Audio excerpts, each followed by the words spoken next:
Hi, I'm Megan. I'm not Meg. I'm Megan. And I'm Erin, and I will happily correct Meg's name on all of our stuff to Megan. And this is Utterly Unrelated, the podcast.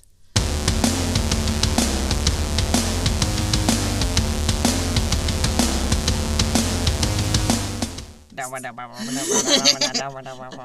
that's the sound of the music that kicks in. I listened to the first and second episode and I was like, why am I saying Meg? I never refer to myself that way. Like when I'm introducing myself or even in my own head, usually I just call myself Tiny Guy, which is, I don't know, that's the name that I call myself or I'll refer to myself as a small man. I don't know. That's, I guess, my inner monologue thinks it's a real fucking wise guy. Yeah. But, yeah. So, I'm Megan. It's Megan. Yeah, I'm Megan, the tiny guy. Megan. Just a little feller. So I always call myself Dummy. Always. Wow, that's mean. I know. You should call yourself Tiny Guy. I should. Or little feller. Or at least, I don't know, Chuckles or something. Yeah. I don't know if that's much Kitty worse. cat. I don't know. Yeah, I'm pretty. Ooh, we're getting deep into my insights on my own self-worth here. So welcome to Spooktober. This is we've got good stuff for you. We've been waiting, and we've been holding out, and it was all worth it. I promise. That's true. We're worth waiting for. It's okay. It's true. Most women are. All women are. Are they? No, because I don't think that Margaret Thatcher was.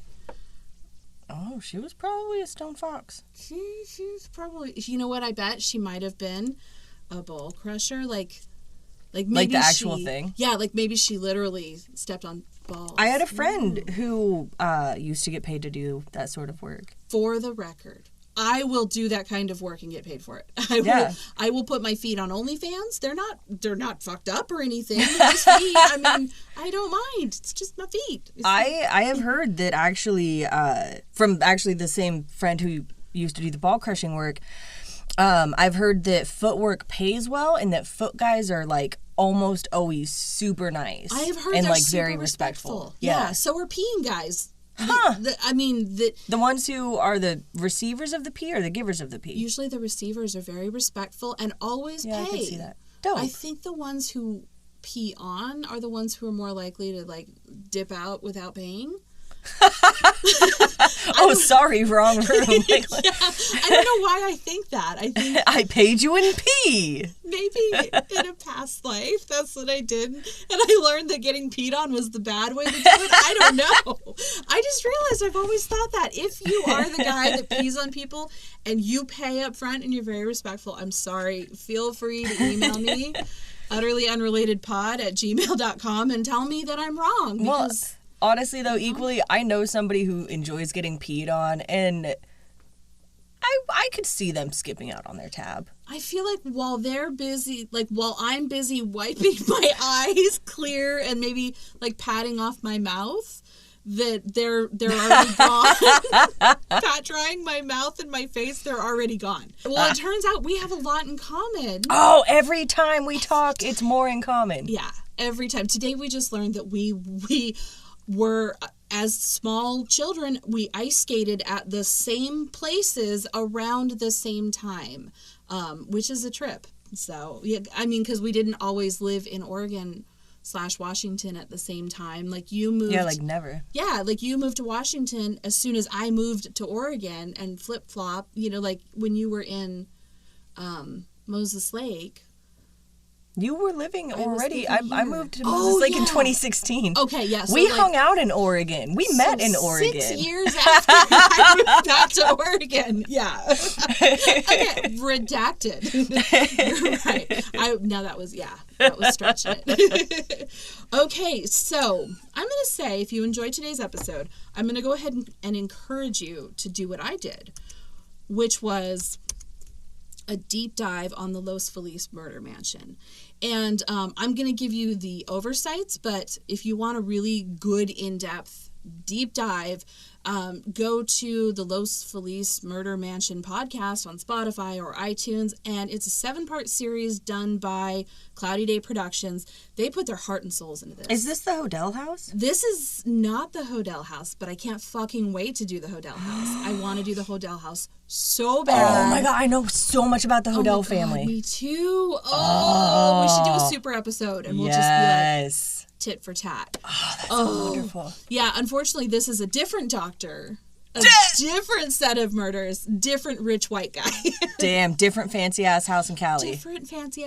On, like, 2 miles from the Hodel house. No shit. Yeah, I know. Isn't that crazy? Was that one also made by Ansel Adams? Oh, no, I wish it had been.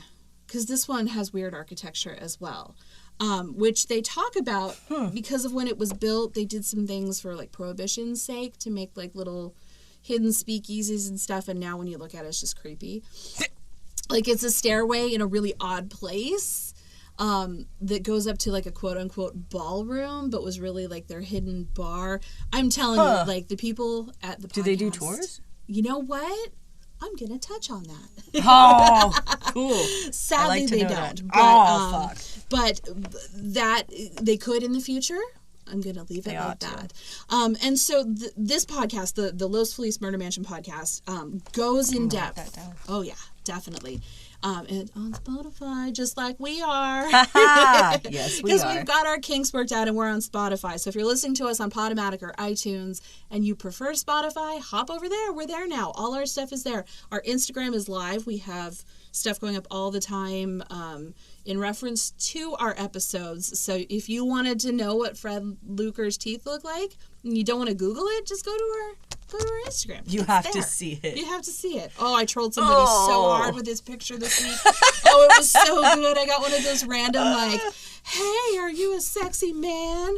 And I wrote back with his picture, and I said, I'm Mr. Perfect. So it was just perfect. The thing is, though, it wasn't even, like, afterwards she was like, no thanks, or anything. Just ghost. Ghost. If you would put just a regular-looking dude, there may have been some sort of response like, well, are you rich? Yeah. But with this one, it was just like, hard no. Nothing. Just hard no. Poor Fred Luker.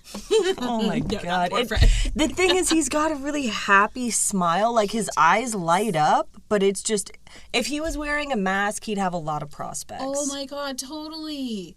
I'm one to talk, though. I'm going to the orthodontist next week to look into getting Invisalign. I had a great Invisalign experience, but I like your teeth. Thank you. Your teeth now look like my teeth post Invisalign. Oh, you're so sweet. I'm going to be one of those people with adult braces. I've never had braces, and that's the only reason I went Invisalign. I was like, I don't want to be all like, hey guys. I know, right? I eat a lot of popcorn. I hear that doesn't go so well. I eat a lot of everything. Yeah, I do eat a lot of everything.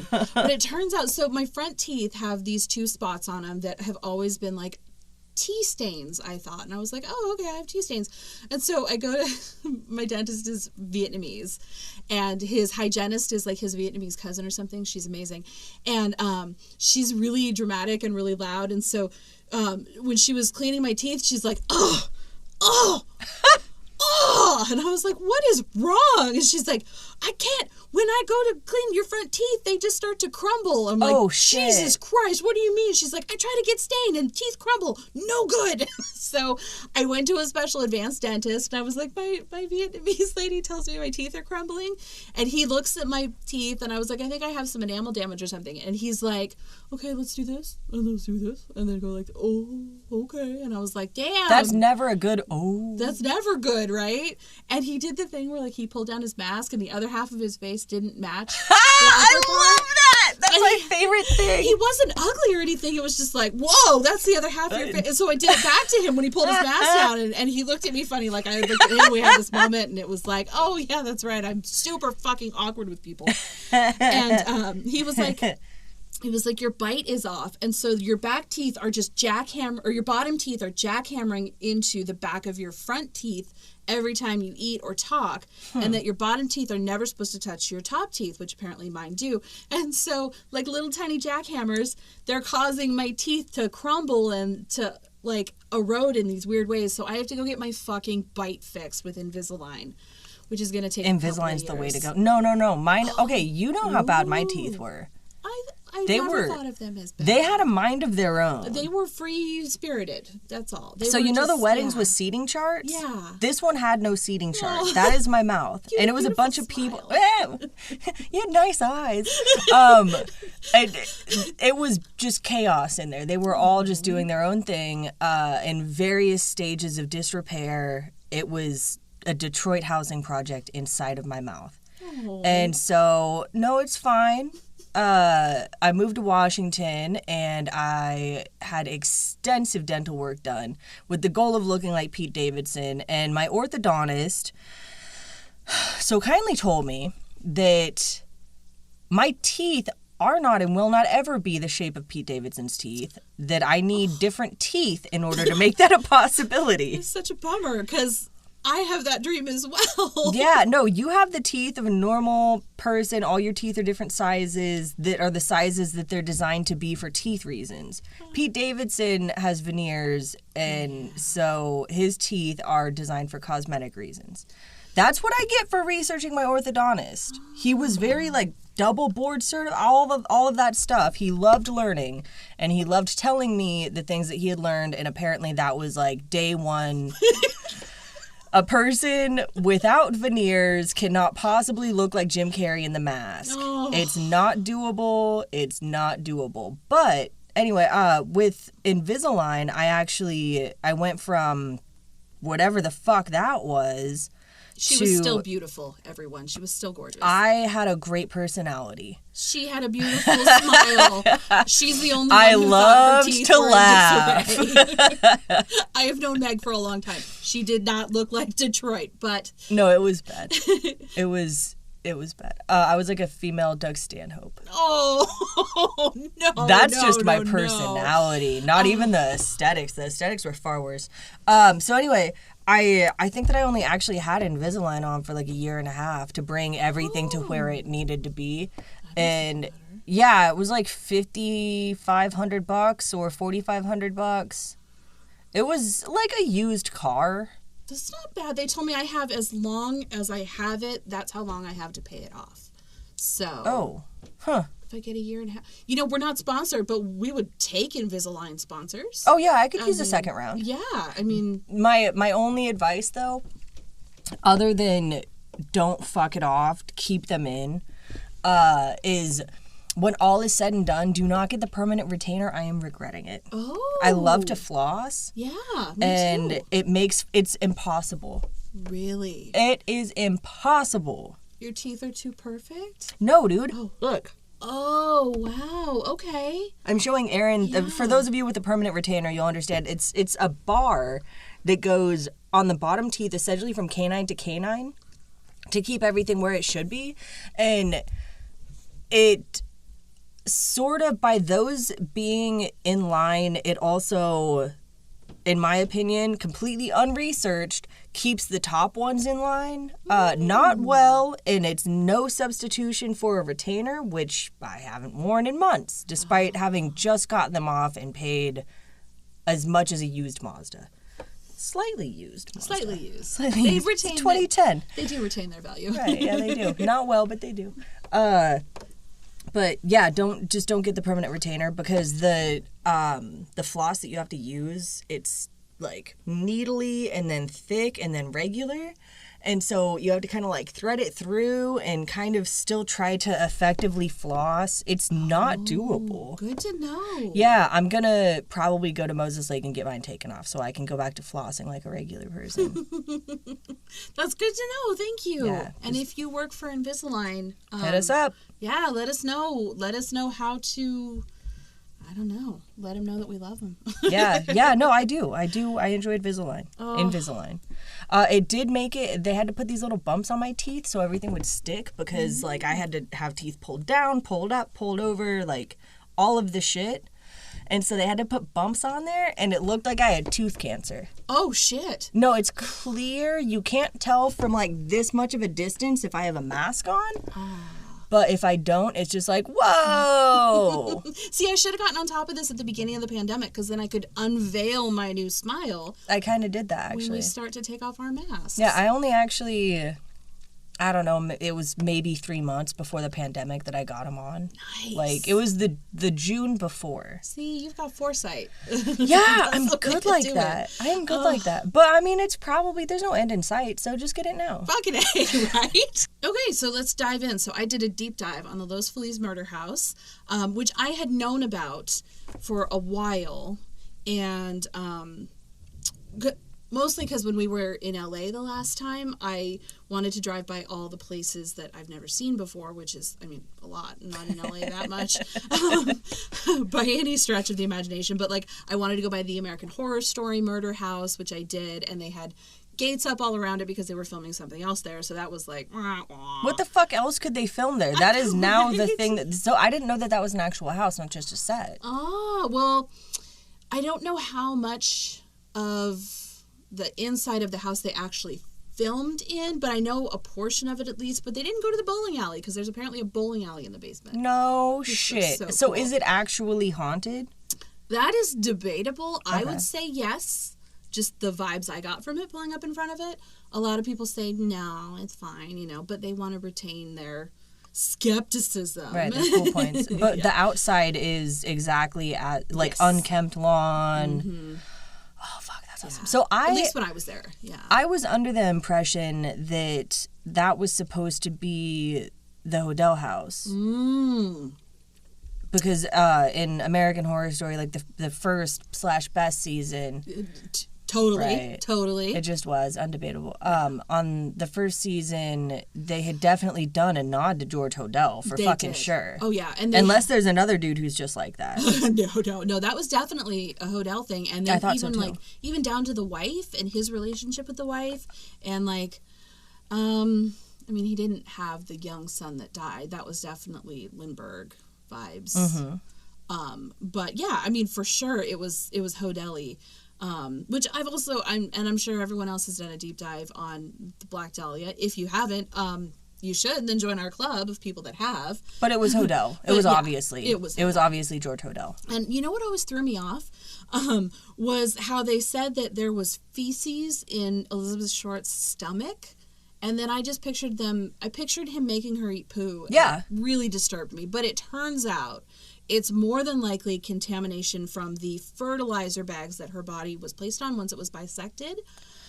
Not to that. No, it was fucking so? full. Like, it was in there as though it had been ingested. Like, that would be just trace amounts. Oh, okay. Then we have conflicting stories. If anybody wants to clear that up for us, I would love to be right. If I'm not, I'm going to go back to throwing up at the thought of her having to eat poo. Because... God damn, that's horrible. But then again, they don't know how long he had her, how long she was there. If it was willing or whatnot. Exactly.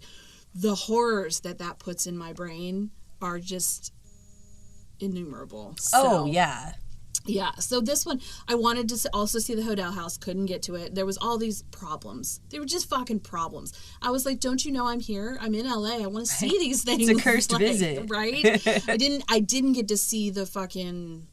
Elisa Lam Hotel. I didn't get to go to any of those things. Yeah, it was a bummer. But don't worry, LA. I'll come back and I'll do it again. Okay, so the Los Feliz murder house. I got to see it from afar. I didn't get to go into it. But no one really has unless you are an urban explorer, you're comfortable breaking and entering. So here's the story of the Los Feliz murder house. I'm fine with doing that. I know, right? So this led me to the podcast, which led me to the question that we're going to answer at the end of my piece. So we're going to take a hard left at some point. Cool. So on the night of December 6th, 1959, in a gigantic 5,500 square foot mansion in Los Feliz, which is the hilltop in Los Angeles where they have the Hollywood sign, kind of that area, Harold Perlson, a doctor, Harold Perlson, not sure what kind of doctor he was. He beat his... a doctor of pearls. He is a doctor of pearls. He beat his wife to death with a hammer and severely injured his 18-year-old daughter with the same hammer before ending his own life by drinking water with acid in it and or a bunch of tranquilizer pills. Now, like I said, go to the podcast. They go into how much of this is reality, how much is backed up by evidence. But the urban legend is that he drank acid. More than likely, he probably just took a bunch of pills. But, like, the thought of him for his sake, acid, I hope he just took a whole bunch of pills. Right? For the next 50 years, the Los Feliz murder mansion stood untouched by time and uninhabited by the people who bought it. So there isn't a lot of evidence that anybody actually moved in there. Again, they get into it more in the podcast. But a year after the murders, the mansion was sold to Emily and Julian. A lot of people say Julian. I said Julian, and then I felt silly. The Enriquezes, who only used it for storage, mostly. They never really moved in fully. There is some debate as to whether or not that's true, but they did not inhabit the house for the whole time that they lived there. They claim they never saw anything deeming it haunted. But... you know, why else would you not move in other than it's like a creepy place where a bunch of people were murdered? There is some evidence that suggests that maybe a Mexican couple who had immigrated from Mexico were not welcomed with open arms into the Hollywood Hills, even though they were millionaires. But I like to think it's because it was super haunted, because there is a whole history since the house was built of murders and suicides and death and attempted murder and all of these things. So it feels very cursed. It does. It feels very cursed. And so in 1994, Rudy Enriquez, their son, their beloved son, inherited the home from them because his parents finally died, but he never moved in either, and he never made any changes. And so until very recently, you could go to the house, and there's tons of pictures online for people who had broken in, had been in the house. They'd taken little things, little souvenirs. It's a dickhead move. Right? Because it's like, who the it's fuck not your are you? house. It's not your house. You can't take shit. People are actively storing their shit there. Like the people who own it. But some of if it was full stop abandoned, all right, I kind of get it. It's still a dickhead move. I still wouldn't do it. Totally. The souvenirs are supposed to be the pictures, and that's it. Yeah, exactly. But...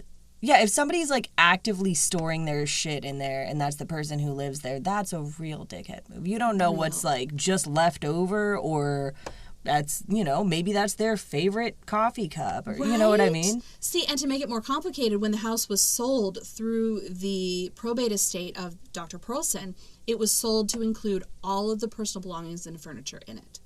So it's their TV, their socks, their hats, their shoes, their tampons. I don't know if there were tampons back then. I take that back. Redacted. Redacted! And, but anyway, all of their stuff was in this house. The daughter, Judy, who he bashed in the skull with, who managed to get away, the switch plate that goes over your light switch with her name hand-painted on it was still there until some fucking, and we know who it is, this woman stole it so that she could give it to a reality star who was obsessed with the house. That part pisses me off. Listen to the podcast. Ridiculous. Because it's Stassi Schroeder, whoever that is from Vanderpump Rules. Never heard of it. She's apparently obsessed with the murder house. Posted on social media after she broke in there, like, oh, I wish I could get the Judy light switch plate. So the wife of the guy who was selling the house, the real estate agent, she went with him, like, oh, I want to go see the house, when you go to set it up to sell it, and stole the fucking light switch plate to give to Stassi Schroeder, which really pisses me off. Yeah, okay, at least it was somebody who was at least a little adjacent to the house. Yeah, not just some random... yeah, I thought it was just some random schmuck. She probably could have just been like, hey, could I have that? Yeah. And he would have been like, yeah, sure, whatever. Yeah, right? Because it was friends of her husband's who were buying the place in 2006. Yeah, she could have just been like... yeah, she didn't have to be shady. And not only did she steal it, she replaced it with one from her house. So, to me... I mean, on one hand, at least I can see how in her mind it was a no harm, no foul type of situation. But I replaced it with a different one. I know, but doesn't it feel like tampering with evidence or something, or changing history? Yeah. I mean, but who's to say? Well, okay, and once again, playing devil's advocate, who's to say that the new owners weren't just gonna go and trash everything? That's true. So I can kind of get that, but yeah, she should have just asked him. She should have just been like, hey, can I have this? Right. So when you look in the pictures of the murder house, the murder mansion, I mean, it's stuff like their old TV covered in dust, There's rolls of wrapping paper. Despite the urban legend, there is no Christmas tree because everyone's like, oh, there was a Christmas tree in the window with, ready for Christmas. This did happen December 6th, but the Perlsons were Jewish. They didn't have a Christmas tree up. But there's plenty of other creepy shit that was just like left behind when they fled because the only people left were the children that were alive. And they went to live with family on another coast, changed their names, did all kinds of stuff because this ruined them. Oh, yeah, I bet. Totally. So, yeah, the house pretty much sat untouched for, until 2006 when it was sold. But nobody knows specifically why he went bananas and killed his wife. There were some previous attempts to have him institutionalized for mental illness reasons. He did, when he died, he owed more in debts than he had in assets. So it could have been a whole combination of things, but he definitely was known to have said, like, my wife and my daughter Judy are financially ruining me. So he had 2 other children he didn't touch. He left them sleeping. Wow. It's hard to say, but to me that feels very pointed. Yeah. Very pointed. Also made me think twice about asking my husband for certain things.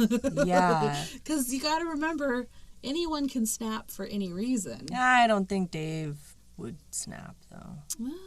I think under the right circumstances, I could see a snap, but they would definitely have to be that, like, I murdered his mother or burned all of Canada to the ground. I mean, there would have to be, like... You killed all the wrestlers? All the wrestlers in AEW, murdered by me. I might get a bonk in the head for that one. He might bonk me before he disposes me. I think that he should be impressed. I thought so too. I think so too. So in December 2020, the house was sold for $2.35 million to a real estate investor who planned on renovating the property. It must be in bad state because that's extremely inexpensive for that size of a place in that area. Exactly, which led me to wonder, like, in general, here's our hard left, how do you sell a murder house? Yeah. As an asset? As a ooh, shit, this happened here, and we're really, like, don't want to talk about it. Sell it to the Vanderpump Rules. Right? She couldn't afford it, because apparently reality TV doesn't pay that much. She started a GoFundMe to try to buy the house. Yeah, for real. I don't know who this chick is, but...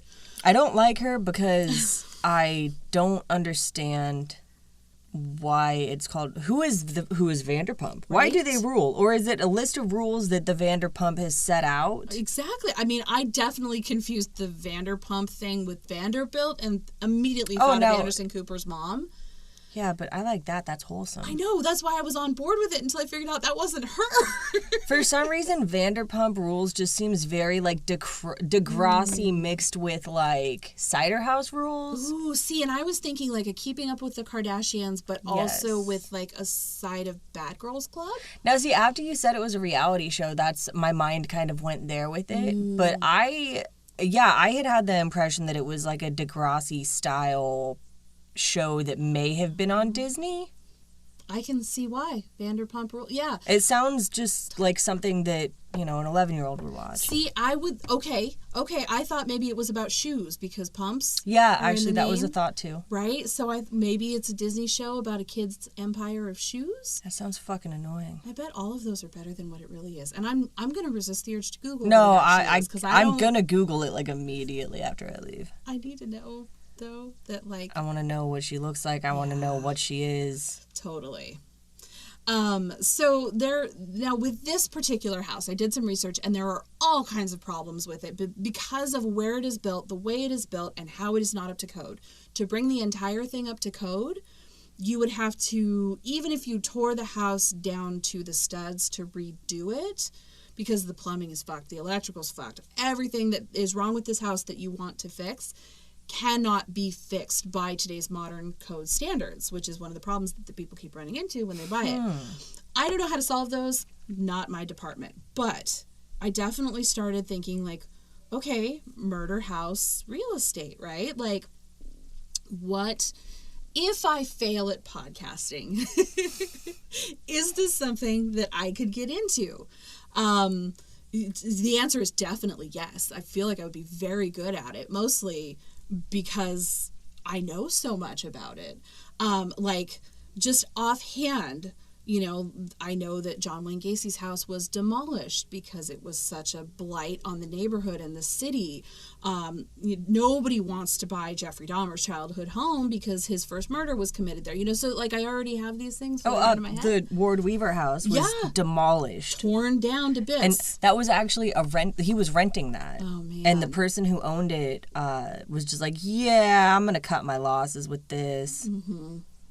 So murder real estate is a thing, and I'm gonna get into it. And if you want to buy a murder home, hit up Erin. She'll figure it out.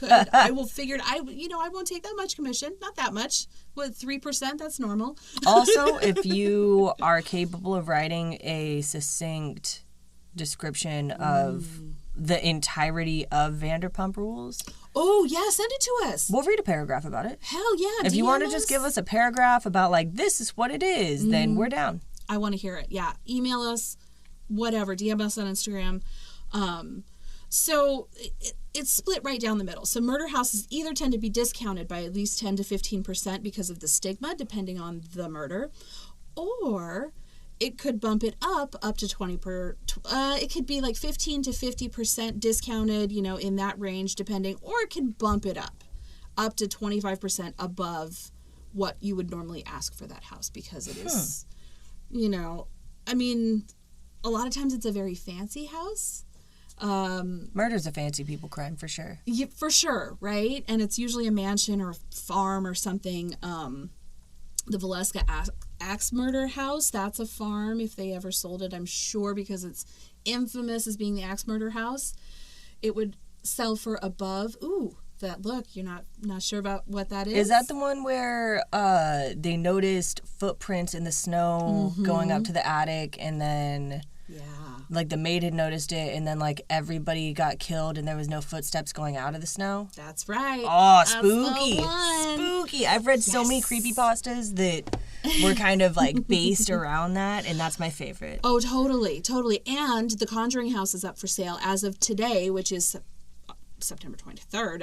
This is further in the future. It might have been sold by now, but it is for sure, as of right now, in Rhode Island for sale. I also didn't know that. I thought that was just a movie. oh my God. We should do a deep dive on the Warrens one day because they were... Yes, they were very interesting, very devout religious people, for better or for worse. So, for another day. So sometimes these houses are, they're mostly... like the JonBenet Ramsey house, which is a fucking huge mansion in Colorado. Nicole Brown Simpson's condo, I think that was only like a 2-bedroom condo. It was modest size. Yeah, but super expensive. Fox Hollow Farm? Are you familiar with that one? No idea. So that's the property in Indiana where Herb Baumeister killed at least 11 men by drowning them in the fancy indoor pool. So this guy, I remember first hearing about Herb Baumeister on like My Ghost Story or something. It's notoriously haunted by the poor gay men that he basically kidnapped, took back there, and murdered. He was married, he had children, he was married to a woman, he had children, he was in the closet, and he would go into the city in Indiana, whichever city is closest. I'm assuming Indianapolis. I don't know of any other cities in Indiana. And he would get gay men to come back with him, and then he would drown them in the pool and have sex with their bodies and stuff. And so to this day... God, that is... I know. To this day, the people that bought Fox Hollow Farm are still finding bones on the property. You can watch about there's an episode of Ghost Adventures about it. There's like My Haunting. There's all kinds of stuff about how awful this property is. And that's also proof that on another level, homophobia kills. Right? Because Absolutely. I bet that he probably grew up in a maybe deeply religious household, or just hearing like, relatives speak disparagingly about people of the LGBTQIA plus community, and so he probably was like, like Dahmer, super ashamed, and decided that he would just kill people and have sex with their corpses, because then they couldn't tell that he was having sex with them or whatever. Well, because Dahmer, he was just trying to, he wasn't trying to hurt anybody. He just wanted a zombie to fuck. He did. He wanted a companion. But yeah, so Herb Baumeister took the approach that I'm sure many of his generation did of repressed white men and killed the, oh God, so many poor men. They don't even know. That's so fucking sad. The 7-bedroom mansion where 39 members of the Heaven's Gate cult killed themselves in 1997. Yes. That sold for $668,000 instead of the $1.6 million. Which is a steal. It is a huge steal. So they bought it for $1.6 million. I mean, this is like, yeah. So what kind of people buy these places? There's usually two kinds of people. People like me who are obsessed with the paranormal or true crime or murder or whatever and want to find out more, for whatever reason. We're going to call them macabre reasons. That's a sweeping generalization and only my opinion. Or people who don't give a fuck, who are so not bothered by it. They're like, I don't believe in that. It doesn't bother me. This is a swank-ass place for half the price. I think I would go into that category. If I can get a 6-bedroom house for $120,000 in Multnomah Village... Oh, I will. Yeah. I would. Yeah. I mean, blood cleans up. There are so many companies. It's not like they just give it to you fresh after the murder. Like, yeah, there's crime scene. I follow a crime scene cleanup company on YouTube. Me too. There's several on Instagram also. I adore them. And yeah, they would at least put a coat of paint on there. I mean, come on. Yeah. I mean, for real, if I, as the real estate agent, in theory, in this situation, would spruce it up. Oh yeah, I would. I mean, I might leave one little spot of blood, depending on how into it the people are. Put a little bit of lacquer on there. Like, so that way there could be the whole myth of no matter how much I wipe the wall, it just doesn't come off. Absolutely. But that's me. I mean, maybe I'm not built for sales. Maybe that's not my jam. If I was into murder real estate, I would get so many metric feet. Like, I don't know, thousands of feet. Hundreds of thousands of feet of that carpet that changes color when it's wet. Yes. Oh my God. So if your kid peed on it or something? Yeah. Oh, no. I would just, like, the one that turns red. Like, the bath mat that you step out. Yeah. Okay, never. I was thinking of something else. No, I know that my kid pees on it because they'll be like, hey, Mom, I peed over there. You have a nice kid. Mine doesn't say shit. He just pees on it and then he just walks away. Find it a month later. I have a dog, so I don't know who I would blame, to be honest with you. Oh my God, that's so funny. They'll put that carpet in and it looks like it's nice and white. And then the first rainy day they come home and they're like, it's blood. And then they sell it back to me for a bargain. Oh my God, you're a genius. Yep. Double commission. Yep. Fucking A. I know. So New Orleans. This led me all to New Orleans. I ended up in New Orleans. I wanted to go there. I've heard that I want to go there. All of it is haunted. So haunted. I just need to be there as like a spectator. And I know that sounds horrible, but after learning more about some of the more infamous murder houses there, I have to get there. New Orleans is notorious for embracing the paranormal, and a good murder story there can boost the price of the home. This is the 20% above. So a building that holds 5 luxury apartments today is dubbed the Sultan's Mansion, and it sits in the middle of the French Quarter, and each apartment rents for $2,500 a month, as opposed to the city's median, which is about $1,650. Now, it's called the Sultan's Mansion because legend has it that the brother of a Turkish sultan rented the property in the mid-1800s just to, like, I'm going to America, I'm going to go party. One morning, after a really raucous party the night before, a neighbor saw blood oozing out from under the front door and sort of into the streets. And so when the police arrived, they discovered the mutilated body parts of the entire Turkish harem that he brought with him. Whoa! Guests and guards were scattered like 40 people? The house. They didn't have an exact number. I'm imagining around 25 to 40. They should have just counted like left feet or something, Line them up. Right. Left feet. So they found all of these people just massacred. And the Turkish Sultan's brother was found buried alive in the courtyard. Now, buried alive, did they find him alive or they found him with the scratch marks? I'm not sure. I assume it's the latter. Yeah, probably. But that place, I mean, that's a hefty increase. That's a lot of dead bodies, and they never found out who did it or why. And why would all those people stay there and just get murdered? Like, nobody ran away? Nobody was like, you know what I mean? So the lore behind it is very interesting.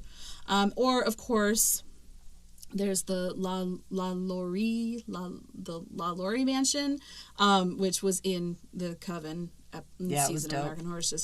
That was really cool, and Kathy Bates was an amazing Madame LaLaurie. But she's an amazing everything. Oh, I love her so much. She's the best. I saw her on an episode of Love Boat just the other night. Aww. Yeah, like the 70s one when she was very young. Wow, I have to check into that. Yeah, it was really great. The real Madame LaLaurie was a socialite with an appetite for torture and blood. She was not great. She was not great. She rivaled, what's the one, the Countess who was Bathory. Bathory.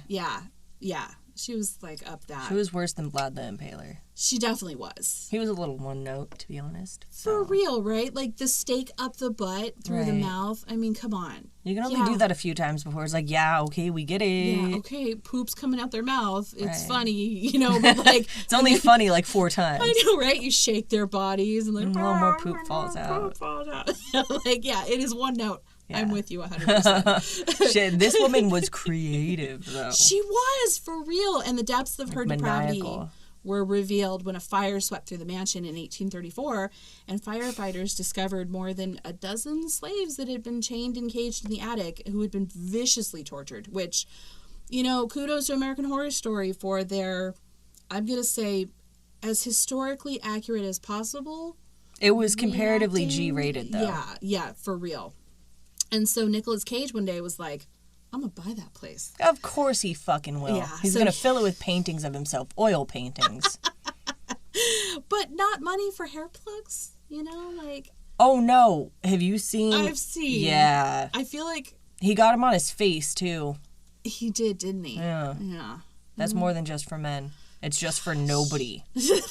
Look what you can do with the right amount of money. Fucking A. Yeah, you can really ruin yourself, can't you? Oh my God, when we get big, can we get matching Pete Davidson veneers? Yeah, that's the entire reason I'm doing this. That would be so amazing. You can visit us on Patreon to contribute to that also, please. Yes, please. We're setting it up. We're figuring out what you all are going to get as you know, Patreon subscribers. If a lot of people subscribe, like get like top subscriber money to us, we can get Pete Davidson veneers. If only a few of them do, we can get Steve-O veneers. Ooh, Steve-O veneers are very good. They are the poor man's Pete Davidson. It depends on. He's had like 5 sets.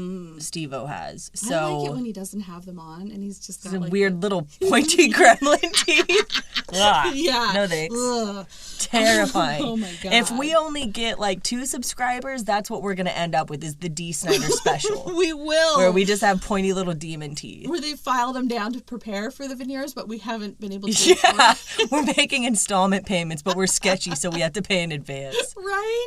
Maybe for our Patreon subscribers at the top level, we could do something like a weekly video of us, I don't know, like taking the garbage out and like, no, that's not good. We're going to have to think about this. We've got to think about it further. They'll pay us to quit putting the videos out. Nobody gives a shit about this weird stalker footage. Totally, I'll take it. Yeah, that's a good point. I'm not in charge of marketing. That is Megan's department. For the top subscriber, you get one of our old sweaters. I will send you a homemade cookie with like one of my socks. Yeah. What the yeah. So here's the thing is Erin's actually really talented in a lot of different areas. She makes like really amazing needlepoint and like I'm assuming you probably do make good cookies. I do. I make You're not very secure with that. I am also an amazing baker, an amazing cook. So other than just giving you trash from our pockets, we'll actually do something, you know. Erin will make you a needlepoint of your mom or of her mom. You know what? Yeah, I'll send you one I've made of my mom. My mom's a beautiful blonde-haired She's a really nice lady. She's really a nice person. You know what? You tell us what you want. How about that? Because I'm not in charge of this part, and I shouldn't be. I would end up sending. I would Email make videos. me. Yeah, email Megan. I would end up just making a video while I'm pooping or something. You know, like a cameo type. When you said a video, that was where my mind went. I was like, yeah, like a pooping video, like I'm pooping. I know, right? I have a healthy digestive tract, and so it would be a really short video. Oh God, I poop a lot, so I could knock them out in a week. I could get all of them done, just like. I'm on my... Well, because I was saying, like, my favorite murder... That's what you get if you don't subscribe at all. We'll just bombard you with those. We'll find you. We will DM you pictures of us pooping and little videos. If you don't give us money. Well, because I was thinking, like, we'll email your boss. We'll email your boss and let him know that you have not paid me yet. I know. Like, you can pay the bribery money on Patreon. Oh my God, yes, you can. So anyway, that's it. The secret to selling horror houses is you pick a side, embrace it, and then sell it. That's kind of just the secret to selling anything. I know. I'm not good at sales. I am. I grew up Mormon, and my mom was in sales and catering for like 25 years. The entire time I was growing up. This is why she does all the good stuff, guys. Yeah, you're the brains. I'm the used car salesman. No, I tinker with the computer. I'm the vinegar, you're the honey. Oh. But like spicy honey. Because you're not just going to get like sweetness with me. You're going to get a little stank spiciness too. I was thinking like a nice like jalapeno infused honey with like some salt just to offset it. Aww. And you were just thinking like honey from like a wasp's butt. Not even bee honey, like I was thinking wasp butt. Like ant honey or something. Oh my God, do ants? It would be orangey. Have you ever smashed an ant? Oh my God. Do you know how it smells like oranges? Do you smell oranges? Yeah. To me it smells tangy, like a bleachy ammonia sort of, like it has this really specific smell. That's interesting. No, for me, when I smash it, it smells like have you ever had a big bag of oranges and the one in the very middle starts to go rotten and you're like, why does my house smell good and bad? Yes. That's exactly, for me, when I smash a sugar ant, that's exactly what it smells like, is orange peel of an orange that is like a little moldy. Wow. That's interesting because mine is just tang. I just smell tang, which That's weird. So the first book that I wrote, the one with Dave, it's called Family Business. It's all about my husband's time in the funeral industry. Big death. So I would give they'd be making a killing now. I know, right? Oh damn! So I would give my mom my chapters when they were in the real early stages, and to this day, you cannot say the word tangy around my mother because that is the one word I overuse to describe like the smell of like shit and corpses and death. And she's like, you ruined it for me. It's not tangy. For me, tangy is like zesty, like orange chicken is tangy, you know. See, and to me, it smells spicy when you squish an ant. This is the kind of top-notch content you'll get if you subscribe to our Patreon. And if you don't subscribe to our Patreon, we're going to send your mom pictures of you masturbating. Oh, my God. And even if it's just like... They're hand-drawn. Yes. We don't know what you look like. I was going to say, even if they're hand-drawn. Oh, my gosh. We'll just ruining it. So, you know what? We would encourage you to visit our Patreon. Even $1 a month gets us that much closer to those Pete Davidson veneers. That's true. Someday we'll get, and then we will show him, and we'll be like, thank you. I'm going to have to lose about 50 pounds to make that comfortable. I'm with you. I'm going to need about 75. Yeah. We'll work on it. You know what? We're going to work on losing weight. You can follow our weight loss journey with our multiple poops every day on Patreon. Yeah. We'll get the teeth. We will ambush him, both of us at the same time, backstage at like I feel like maybe an EM. Kid Cudi show? Ooh, there we go. I like it. Or Machine Gun Kelly something or other. Yeah. I like him. Do you? Now I do. I used to have no opinion. You know what? I liked him as I like all humans. until he made a comment about how the movie that he was in with where he met Megan Fox, how it was too shitty for him to promote, and everyone was like, "Dude, you were really good in that." Like the people who made the movie. I didn't know he was in a movie with Megan There's Fox. some movie coming out. Anyway, Megan Fox is real problematic, so I kind of tuned her out. Mm-hmm. She got weird feet. Quentin Tarantino would put so much jizz on them. Dude, for real? Jizz and bees. Oh, jizz and bees. So until next time, everybody. Yeah, so I didn't know that Memento Mori was a Mac Miller thing because I follow him not at all. Oh, I don't even know who that is. He dated Ariana Grande. He doesn't look like somebody who would, though. He looks like somebody who would have sold me really shitty pot in the 90s. He just does. Oh. And he killed himself somehow. Shitty pot overdose. I have no idea. And so on the subreddit, the tattoo subreddit, somebody had a Memento Mori tattoo, and I was like, oh, dope. Like, so do I. And then I started reading in the comment section, people being like, is that like a Mac Miller thing? And I was like, these dumbasses. And then she was like, yeah, totally, he's my favorite. And I was like, I'm the dumbass. Oh, no. And so BDE is a Pete Davidson thing, and apparently Memento Mori is a Mac Miller thing. And so this is my Ariana Grande very large tattoo.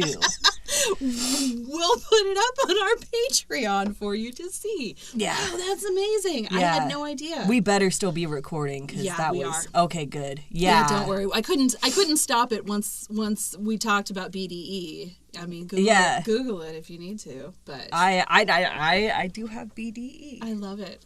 Okay, join us next time. Join our Patreon. Follow us on Instagram. We will have merch soonish. I've got some ideas. I know Megan does too. So, all right. See ya.